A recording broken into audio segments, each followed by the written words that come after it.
Say Cheese and Die is about a cursed camera that takes pictures of the future. The camera is found by a kid named Greg and his 3 friends in the local haunted house, home of the creepy old man named Spidey, a spooky individual who has some of the same characteristics as Slender Man. Soon after, Greg starts taking pictures of all sorts of things which prophesy future events, none of which are good for those involved. This one's pretty decent with a few creepy scenes, but it ends with the same sort of twist as Monster Blood. Book 5, The Mummy's Tomb. This book takes us to Egypt, where we find Gabe, a lover of mummies, dropped off at his Uncle Ben's while his parents go to Alexandria on work-related business. This is good, as Uncle Ben is one of Gabe's favorite people because he works inside pyramids, and bad, as that means he has to stay with his hated cousin Suri. Now that's one thing I've been wondering, is it Suri or Sari? I never could figure it out. She's a mean and cocky little brat who likes to brag that she could get to the last level of Super Mario Land on the Super Nintendo. Gabe complains that he can't practice the game because he doesn't have that console. Well, it's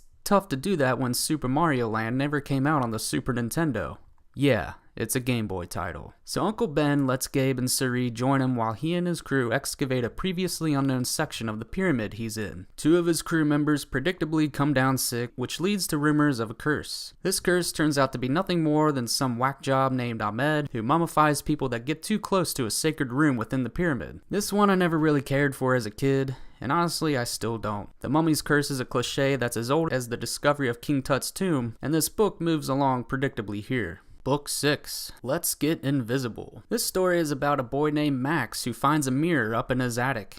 This mirror is special in that it renders people invisible. One catch though, the longer you stay invisible, the stronger the pull you feel toward the mirror. Soon Max's friends start appearing as mirrored copies of themselves, though somehow Max can't pinpoint what's off about them. I couldn't get over this, especially his friend Zach who has his hair parted distinctly to one side. Now, I can understand if you're confused by the logic behind your friend being replaced by a reflection, but to not notice that Zach's hair was completely opposite from when he first stepped in front of the mirror? Maybe I'm being too nitpicky, but I often found myself complaining out loud every time Max couldn't put his finger on what was different about his friends. Doesn't he see them every day? Regardless, I feel this is the creepiest book so far, especially the idea of being replaced by your own reflection. No dark magicians, no ridiculous twists. Just a great story. See you guys tomorrow.